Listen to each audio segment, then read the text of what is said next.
Bismillahirrahmanirrahim. Azab itu datang karena apa? Ya jelas karena kesalahan, baik itu berupa perbuatan atau ucapan. Nah, kesalahan berupa perbuatan atau ucapan itu yang disebut dengan dosa. Nah, dosa inilah yang nanti akan mendatangkan azab. Azab ini tidak harus menunggu di akhirat. Azab ini tidak harus menunggu di kiamat. Kadang memang azab itu lebih cepat. Ada sebagian ulama berpendapat bahwa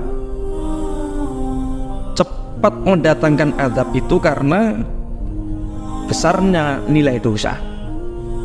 Yang lebih masyhur adalah ketika seseorang durhaka kepada orang tuanya. Yang lebih masyhur adalah ketika ada anak berani kepada orang tuanya.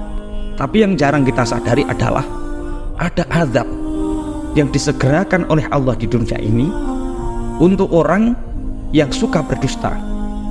Berdusta dengan lisannya, berdusta atas nama Allah, atau bersumpah palsu.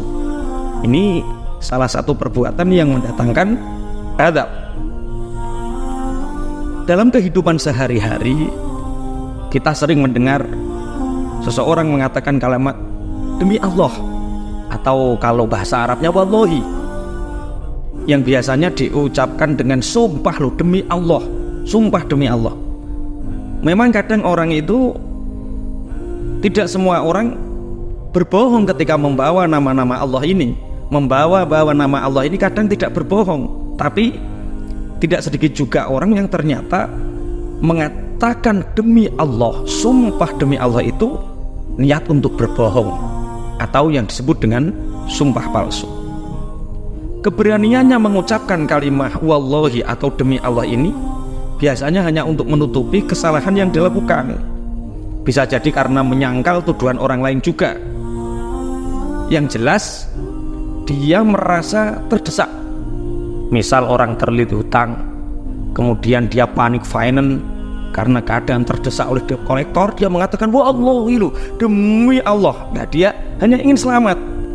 Ya, biasanya orang akan berhenti memperpanjang suatu perkara jika orang yang diperkarakan itu membawa nama Allah. Makanya contoh kecil sehari-hari yang sering terjadi, seseorang meminjam, misalkan ada orang namanya Sujito, ini meminjam sesuatu dan belum mengembalikannya. Suatu hari si pemilik ini menanyakan kepada Sujito ini terkait barang tersebut. Lalu Sujito mengatakan ora wong aku wis mengembalikannya. Maka kemudian Sujito ini bersumpah atas nama Allah, serius bro, demi Allah aku sudah mengembalikan bulan kemarin, mungkin saja kamu lupa, sumpah demi Allah aku sudah balikin barangnya. Di antara kita kan sering mendengar perkataan seperti ini ya. Maka tahuilah bahwa jika ternyata ucapan itu bohong, maka Allah Subhanahu wa ta'ala akan segera mendatangkan azabnya. Bahkan sebelum sampai orang tersebut tidur, Allah sudah kirimkan bala tentaranya untuk mengadab orang tersebut. Rasulullah Shallallahu Alaihi Wasallam bersabda, maukah aku kabarkan kepadamu sebesar-besarnya dosa besar? Beliau mengucapkannya sebanyak 3 kali. Kemudian para sahabat menjawab, iya wahai Rasulullah. Kemudian Rasulullah bersabda, menyekutukan Allah atau syirik dan durhaka kepada orang tua. Beliau duduk sebelumnya, beliau bersandar, lalu beliau bersabda, ingat juga perkataan palsu. Perawi hadis juga mengatakan beliau selalu mengulangi ucapannya hingga kami berharap beliau diam. Hadis riwayat Bukhari dan Muslim. Orang yang berdusta atas nama Allah adalah orang yang paling zalim, seperti contoh Sujito tadi. Allah Subhanahu wa ta'ala berfirman, wa man adlamu mimman iftara 'ala Allahi kadiban aw kadzdzaba bi ayatihi ulaika humuz zalimun.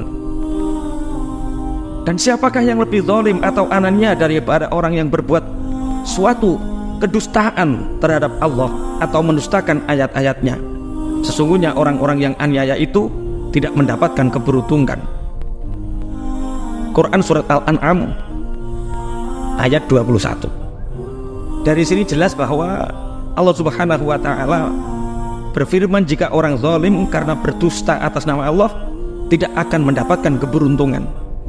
Jelas bahwa ketiadaan keberuntungan ini akan mendatangkan azab. Bahkan para ulama mengatakan jika azab tersebut akan segera mendatanginya sesudah ia mengucapkan kalimat tersebut. Semoga dengan mengetahui semua hal ini tentang sumpah palsu, ucapan dusta atas nama Allah ini, kita semakin berhati-hati agar tidak terjebak dalam perbuatan berdusta atas nama Allah, sehingga kita akan mendapatkan kebinasaan. Na'udzubillah, summa na'udzubillah. Amin amin ya rabbal alamin. Wallahu a'lam bishawab.